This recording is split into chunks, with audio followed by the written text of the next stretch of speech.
Capek-capek rakyatnya sibuk boykot, Menhan-nya malah endorse perusahaan teroris Israel. Biar kalian paham ya, Elbit System itu produsen senjata teroris Israel. Senjata mereka diuji coba langsung dengan cara membantai, membunuh rakyat Gaza setiap hari. Kalian pasti nggak terima peringatan ini. Saya pun sama. Tapi kenyataannya sangat pahit. Indonesia perlahan memang sedang berjalan menuju normalisasi dengan teroris Zionis Israel. Dari investigasi yang dipublikasi oleh Jewish Insider dan media internasional, mereka mengklaim punya bukti fisik berupa draft dokumen dan foto pertemuan. Dalam draft tersebut, Indonesia dan Zionis Israel sempat sepakat untuk membuka hubungan bilateral yang harusnya diumumkan pada Oktober 2023, tapi terpaksa dibekukan karena serangan para pejuang kemerdekaan Gaza pada tanggal 7 Oktober. Istana membantah klaim itu, tapi buat saya nggak penting. Yang harus dijawab, kenapa sampai ada pertemuan pejabat negara kita dengan pihak teroris Israel? Saya sempat shock ketika membaca dokumen 30 halaman dari Misgaf Institute, sebuah lembaga kajian keamanan teroris Israel. Mereka menyebut hubungan teroris Israel dan Indonesia ini sebagai shadow relationship. Artinya wujudnya ada, tapi bentuknya tidak atau belum diakui. Dan secara tidak langsung, tangan kita telah berdarah.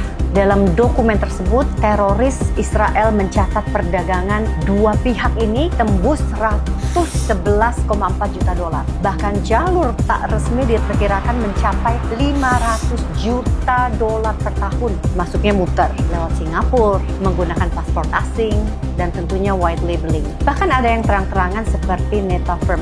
Netafim ini perusahaan irigasi teroris Israel, beroperasi resmi di sini dan bekerja sama dengan sebuah kampus negeri ternama di Bogor. Nah, ini bukan hal baru. Jejak hubungan gelap ini bahkan sudah ada di masa Orde Baru. Dan dokumen ini memetakan 3 jalur tekanan ke Indonesia.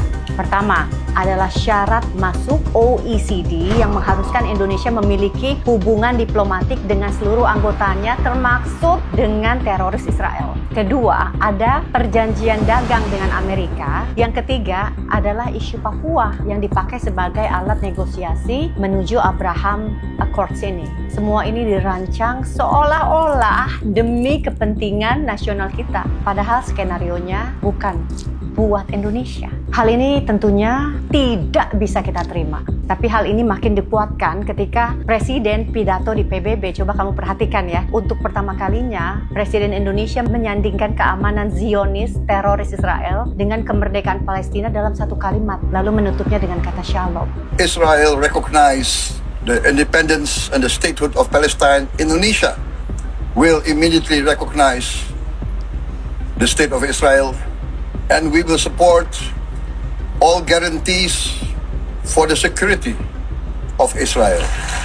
Kemenlu boleh terus membantah, tapi dokumen internal teroris Israel ini menyatakan sebaliknya. Hubungan sudah berjalan. Yang belum ada cuma pengakuannya. Jadi kalau kalian masih diam saja, menormalisasi, sebentar lagi kita akan menjalin hubungan kerjasama dengan para teroris yang telah membunuh saudara-saudara kita. Jadi kira-kira bagaimana pandangan?